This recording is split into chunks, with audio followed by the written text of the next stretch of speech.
Hola, ¿qué tal? Mi nombre es Paola Alejandra Sáenz Cavazos y soy estudiante de doctorado en Imperial College London. Soy parte del Surface and Particle Engineering Laboratory a cargo del profesor Daryl Williams. Hoy les voy a hablar un poco acerca de los métodos experimentales para la captura de CO2 en presencia de vapor de agua. Primero que nada les voy a platicar un poco acerca de qué es la captura de dióxido de carbono, cuáles son las tecnologías que se utilizan. Nos vamos a estar enfocando en la tecnología de absorción con sólidos y vamos a hablar hoy acerca de los desafíos tecnológicos relacionados con esta tecnología. Les voy a presentar dos métodos experimentales para la determinación de captura de CO2 en presencia de vapor de agua. El primero es la absorción dinámica de vapor, DVS por sus siglas en inglés, Dynamic Vapor Sorption, y el segundo es las curvas de ruptura, también conocidas como Breakthrough Curves. Comencemos con una pequeña introducción acerca de qué es la captura de dióxido de carbono. Como la mayoría de ustedes saben, el CO2 es un gas de efecto invernadero que se encuentra presente en mayor cantidad en nuestro planeta, ocasionando el cambio climático y que la temperatura de nuestro planeta aumente. La concentración actual es de alrededor de 400 partes por millón, que si lo comparamos con la época preindustrial, la concentración era alrededor de 280 partes por millón, para que se den una idea. Para combatir el aumento de la temperatura de nuestro planeta, es importante disminuir la cantidad de gases de efecto invernadero que se produce actualmente. Primeramente, utilizando energías renovables como la solar y la eólica, y al mismo tiempo aplicar tecnologías de captura de carbono a fuentes emisoras actuales, como las refinerías, las plantas eléctricas, la cementera, la industria química, etc. En esta imagen ustedes pueden ver toda la cadena de suministro de la captura de dióxido de carbono. Primeramente se captura el dióxido de carbono de fuentes industriales o directamente del aire, con diferentes tecnologías que les voy a hablar posteriormente. Después este CO2 es comprimido y transportado por barco o a través de tuberías y finalmente es almacenado en el subsuelo permanentemente. El CO2 también puede tomar otra ruta, que es la de la utilización, el cual después de ser capturado puede ser utilizado como materia prima para crear productos como químicos, combustibles o materiales para la construcción. En esta diapositiva ustedes pueden ver todas las tecnologías actuales para capturar, transportar, almacenar y utilizar CO2. También pueden ver la escala de qué tan lista está esta tecnología o qué tan avanzada. Esto se conoce en inglés como Technology Readiness Level. La escala va del 1 al 9, el 1 siendo la tecnología menos avanzada, es decir, que apenas está en un concepto, y el nivel número 9 siendo ya el nivel completamente comercial. Las tecnologías para capturar el CO2 se pueden dividir principalmente en tres: las de precombustión, las de postcombustión y las de oxicombustión. Y como pueden ver, las únicas dos tecnologías de captura que se encuentran en un nivel comercial es la postcombustión con aminas, que es a través de la absorción con líquidos, y la precombustión para el procesamiento del gas natural, que esto se lleva haciendo desde hace ya mucho tiempo. En la tecnología que yo me voy a estar enfocando hoy es en la postcombustión con adsorción, es decir, con la adsorción con sólidos en comparación o en contraste con la postcombustión con aminas que sucede con líquidos, como ya lo mencioné anteriormente. Para la adsorción utilizamos básicamente sólidos adsorbentes que absorben nuestro adsorbato, que en este caso es el gas que nos interesa, que es el CO2, que normalmente está presente en una mezcla en los gases de combustión que emiten de nuevo las refinerías o las plantas eléctricas. Este gas de combustión no solo contiene CO2, sino también contiene vapor de agua, contiene otros gases acídicos como SOX y NOx. Una vez que se absorbe el gas de nuestro interés, se aplica ya sea presión o temperatura para poder desorber este adsorbato y finalmente separarlo.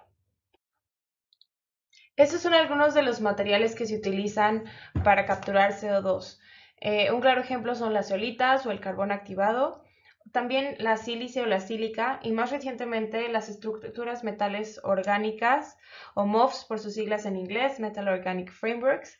Los MOFs son unos materiales bastante interesantes desde la perspectiva de la ciencia de materiales porque tienen una alta porosidad y una alta área superficial y también pueden ser modificados para mejorar sus propiedades de absorción. Por ejemplo, pueden ser hechos más hidrofóbicos, su tamaño de poro se puede cambiar, se pueden agregar componentes como minas para mejorar la capacidad de absorción de CO2. Estos materiales también son flexibles, es decir, que pueden cambiar su tamaño de poro dependiendo a las condiciones de presión o temperatura a las que sean expuestos.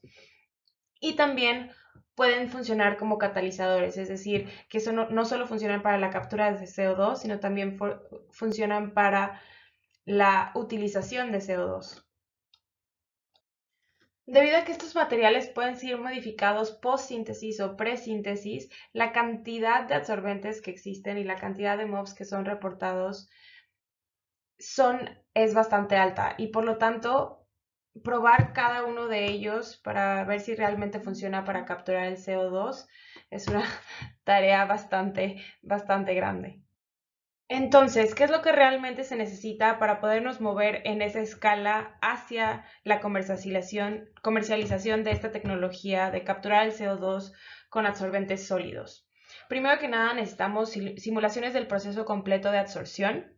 También necesitamos simulaciones a nivel molecular con diferentes absorbentes, pero para construir este tipo de simulaciones y para validarlas, necesitamos datos experimentales. Entonces, al mismo tiempo, necesitamos técnicas experimentales para caracterizar los materiales bajo condiciones relevantes en la industria. Es por eso que lo puse como en una pirámide, porque realmente la base son esos datos experimentales que va a ser el input para las simulaciones o para los modelos y también nos va a servir para validarlos. Uno de los métodos de caracterización para absorbentes sólidos de los cuales les voy a hablar hoy es la absorción dinámica de vapor o DBS por sus siglas en inglés. En esta imagen pueden ver uno de nuestros equipos que es el DBS Resolution. La absorción dinámica de vapor es una técnica gravimétrica que mide la velocidad y la cantidad de disolvente absorbido y liberado por un material. Esto se logra variando la concentración de vapor que rodea la muestra, midiendo el cambio en masa que esto produce. Algunas de sus aplicaciones son la higroscopía de sólidos farmacéuticos, la difusión y permeación en polímeros, películas y membranas.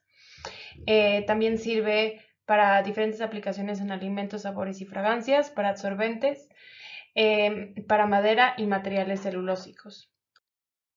Este es el diagrama típico de un instrumento de DBS, de Surface Measurement Systems. Todo el instrumento se encuentra dentro de una cámara donde la temperatura está controlada. Normalmente se puede controlar de 5 grados a 70 perfectamente bien. Tenemos la microbalanza, que es la que se encarga de medir el cambio en masa del absorbente. Y tenemos aquí el platillo en donde se coloca la muestra. Normalmente se necesita muy poca cantidad de muestra. Nosotros siempre utilizamos alrededor de 15 o 30 miligramos. Todos los DBS tienen varios controladores de flujos másicos, que es donde se mezclan los gases para producir la mezcla que nosotros queremos. En este caso yo me voy a enfocar en mezclas con CO2 y agua. Pero también se pueden utilizar para otros tipos de mezclas como agua con cualquier otro solvente como metanol, etanol, etc. A continuación les voy a presentar algunos de los resultados que hemos obtenido con la técnica de DBS y para esto les voy a dar un ejemplo con un material modificado, con un MOF modificado que se sintetizó en la UNAM y se caracterizó parte en la UNAM y parte en Imperial College. Este material es un 1101 que fue parcialmente fluorinado para hacerlo, con el fin de hacerlo más hidrofóbico y mejorar sus características de absorción de gases.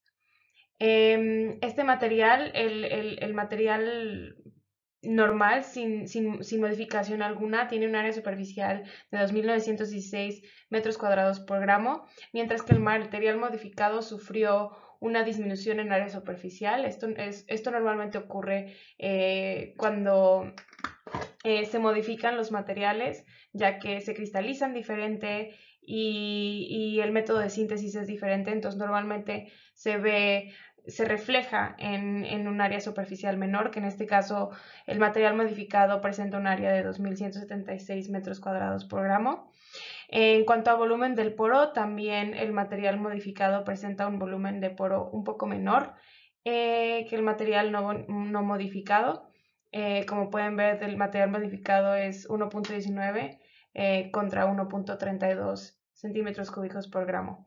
Sin embargo, la selectividad del CO2 aumentó en el material modificado y también, como vamos a ver adelante, el material modificado presenta una mayor resistencia al agua. Para ambos materiales, el modificado y sin modificar, realizamos experimentos con componentes sencillos, es decir, únicamente con agua o con CO2, y también realizamos experimentos multicomponente, es decir, agua junto con CO2. Para el caso de componente sencillo, en la figura 1 ustedes pueden ver cómo se ve los resultados de un experimento de agua realizado en un DBS Resolution. Este fue hecho en el material modificado, es decir, en el 1101 fluorinado, a temperatura ambiente y a presión atmosférica. Pueden ver cómo a diferentes presiones parciales la masa del absorbente va aumentando hasta que llega a un equilibrio y posteriormente se pasa a las siguientes concentraciones o presiones parciales. Esta parte de la curva es de absorción, mientras que una vez que se llega al 90% de humedad relativa, continuamos con la desorción. Y así lo mismo para CO2. Para los experimentos multicomponentes utilizamos el dual mode del DBS, es decir, utilizamos las dos reservoirs que tenemos para generar una mezcla de vapor de agua junto con CO2. Y en la figura 2 ustedes pueden ver un ejemplo de cómo se ve normalmente un experimento multicomponente, que normalmente consiste en 4 etapas. La primera etapa, exponemos al material a la presión parcial de agua que queremos. En este caso fue un 20% de agua. Y dejamos que aumente su masa hasta llegar al equilibrio. Y posteriormente, una vez que llegue al equilibrio, introducimos un paso de CO2, que en este caso fue de una concentración del 5% o una presión parcial equivalente al 0.05. Y la masa aumenta y de nuevo llega al equilibrio. El tercer paso consiste en reducir la concentración de CO2 a cero para que ocurra la desorción de CO2 y posteriormente reducir la humedad relativa a cero para que ocurra la desorción de agua. De esta manera podemos calcular cuál es la capacidad de CO2 con la diferencia de masa que existe entre el paso 2 y el paso 1. Estos son los resultados que obtuvimos para los componentes sencillos. En la figura 3 ustedes pueden ver las isotermas de absorción y desorción de agua a 298 Kelvin y un bar para el material modificado, yendo de 0% a 90% de humedad relativa o lo equivalente a 0 a 0.9 de presión parcial. Esta isoterma se puede interpretar como del tipo número 5, típica de un sólido mesoporoso, en donde la absorción multicapa se puede observar a presiones parciales bajas de 0 a 0.2. y le sigue una clara histéresis entre presiones parciales de 0.2 a 0.6, que puede estar relacionada con condensación capilar, que normalmente pasa en los mesoporos. La capacidad de agua para el material fluorinado fue de 49.1 milimol por gramo, la cual es menor a la reportada para el material sin modificar, que es de 55.5 milimols por gramo, bajo las mismas condiciones. Esto quiere decir que efectivamente el agregar estos átomos de flúor se logró que el material fuera más hidrofóbico. En la figura 4 pueden ver los resultados de las isotermas de absorción para ambos materiales, el modificado y sin modificar, igualmente temperatura ambiente y a presión atmosférica. En este caso fuimos de una concentración de 0 a 100% de CO2, o lo que es equivalente a una presión parcial relativa de 0 a 1. Como pueden ver, entre 0 y 40%, la capacidad de ambos materiales es bastante parecida, mientras que a presiones relativas altas o a concentraciones ya más altas, entre 50% y 100%, el material sin modificar presenta una capacidad de absorción mayor. Sin embargo, en donde estamos nosotros interesados es entre el rango de 0 y 20%, porque es normalmente la concentración de CO2 que tienen los gases de combustión.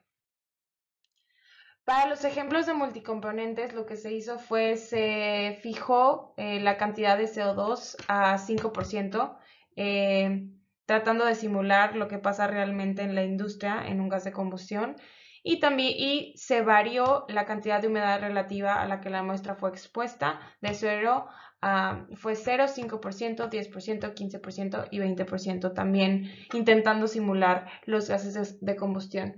Todos los experimentos se realizaron a 25 grados centígrados y a presión atmosférica, utilizando alrededor de 15 a 30 miligramos de muestra. Obviamente las muestras fueron pretratadas antes de cada experimento. En este caso, por ser un MOFS, se pretrataron al vacío a 120 grados por 2 horas. En la figura número 5 pueden ver las capacidades de absorción de CO2 para ambos materiales, el modificado y el no modificado, a diferentes humedades relativas. Como pueden ver, en el caso del material no modificado, a mayor humedad relativa, la capacidad del material disminuye en todos los casos. La capacidad de absorción del material no modificado expuesta a una humedad relativa de 20%, disminuye en un 18% comparado con el material seco.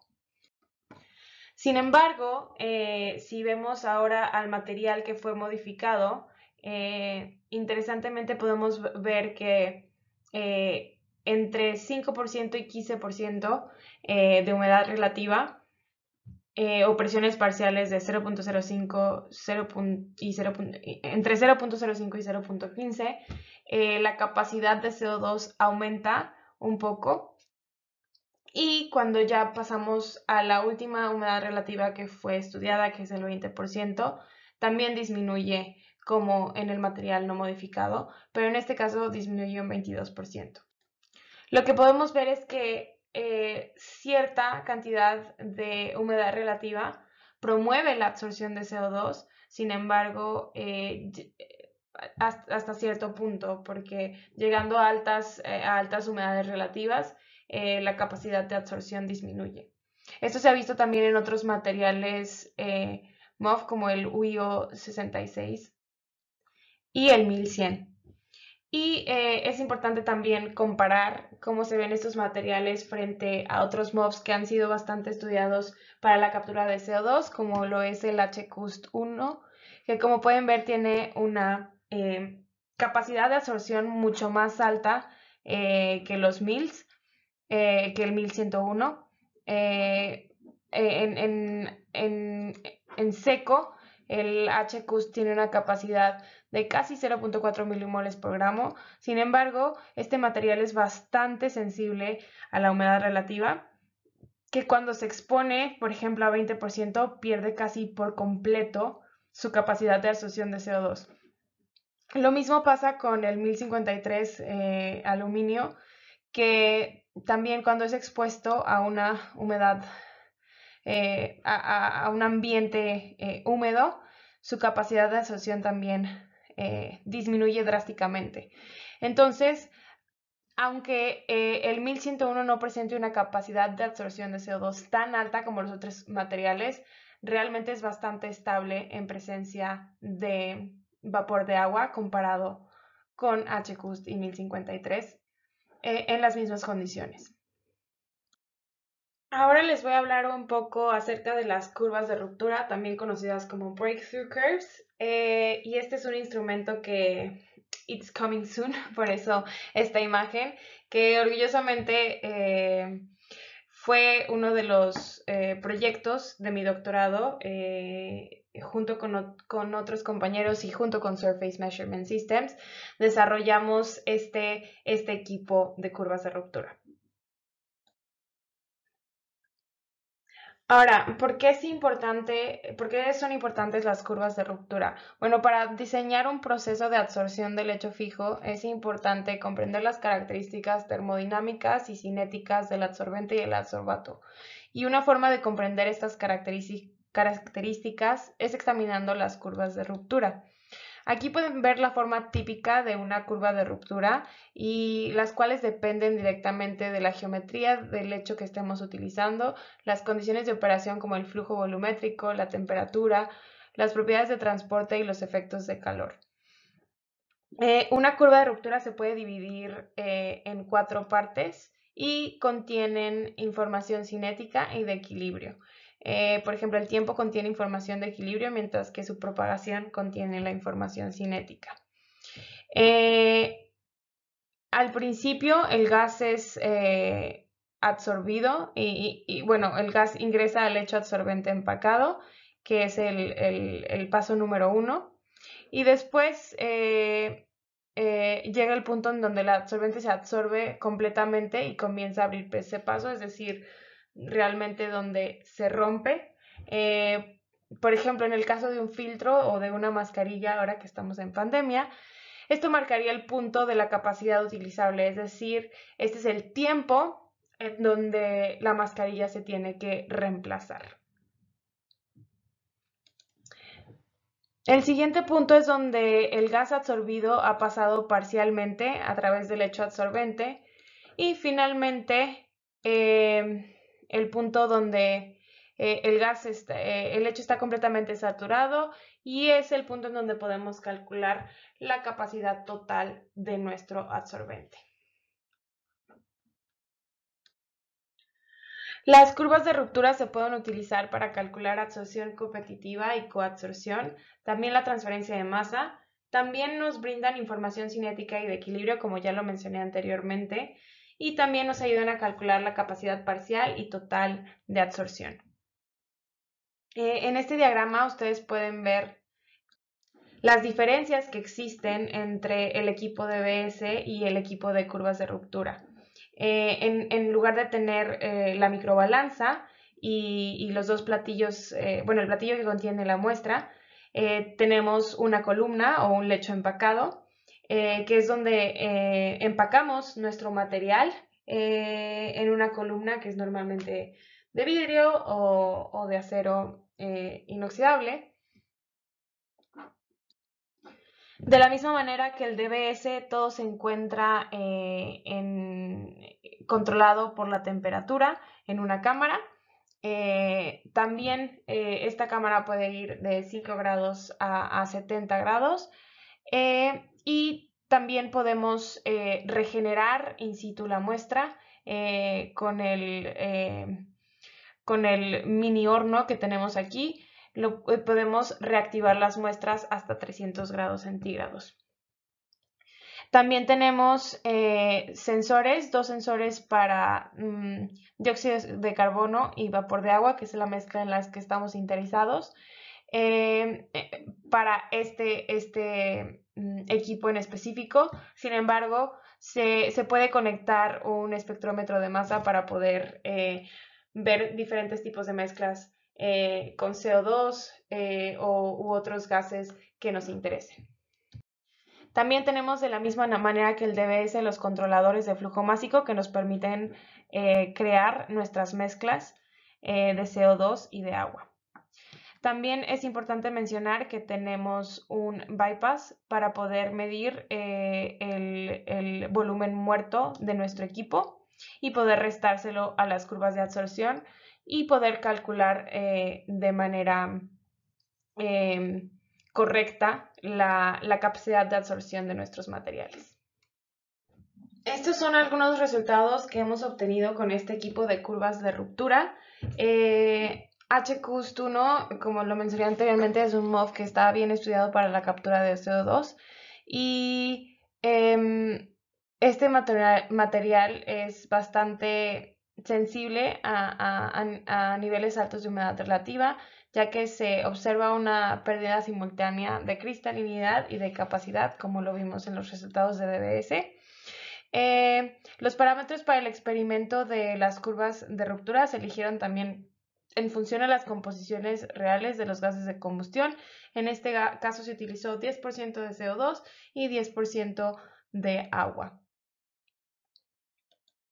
los cuales se dosificaron simultáneamente, a diferencia del DBS, a través del lecho empacado, en donde empacamos en la columna aproximadamente 100 miligramos de muestra. Y como podemos ver en la figura 7, el componente absorbido más débil se abre paso primero, en este caso el CO2, seguido por el vapor de agua. Ahora, al integrar el área por encima de cada curva, se pueden determinar los equilibrios parciales para cada sustancia y la suma de ambos valores dará al final el total de la mezcla binaria investigada. Como podemos ver, la capacidad de absorción de CO2 es de 1.15 milimoles por gramo y la de vapor de agua es de 4.59 milimoles por gramo. Como pueden ver, hay una diferencia de forma entre cada curva de ruptura. La composición de CO2 es más alta que la concentración inicial en cierto punto, como lo pueden ver aquí. En este caso en específico, el vapor de agua proporciona una competencia que es significativa para las especies en fase gaseosa que intentan ocupar los sitios activos del adsorbente, en este caso el CO2. Esto generalmente se debe a la fuente química de los enlaces polares de agua. Y esto es bastante interesante, que podemos ver la competencia de estas moléculas, y es algo que realmente solo se puede ver en una curva de ruptura. Y bueno, en conclusión, ambos métodos, tanto el DBS como las curvas de ruptura, pueden ser utilizados para caracterizar materiales bajo condiciones relevantes para la industria, pueden ser utilizados para calcular la captura de CO2 en presencia de vapor de agua.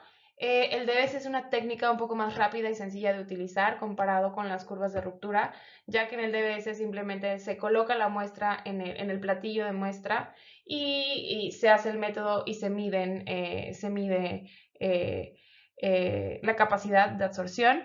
Mientras que en las curvas de ruptura se tiene que empacar la columna, se tiene que empacar el lecho, se tienen que hacer los cálculos del volumen muerto, etcétera, ¿no? Entonces es un poco más laborioso utilizar la técnica de curva de ruptura. Sin embargo, estas nos muestran información cuantitativa acerca de la absorción competitiva y la coabsorción. Y podemos verlo también gráficamente muy claro, ¿no? Sin embargo, ambos métodos pueden ser utilizados para calcular también coeficientes de difusión. Y bueno, eso es todo por hoy. Muchísimas gracias por su atención. Muchísimas gracias en nombre de Surface Measurement Systems, de Imperial College London y de la Universidad Autónoma de México por colaborar con nosotros. Ahí les dejo mi LinkedIn y mi correo en caso de que tengan cualquier duda o pregunta. Muchas gracias también a Nanociencias de México por invitarnos a hacer esta plática.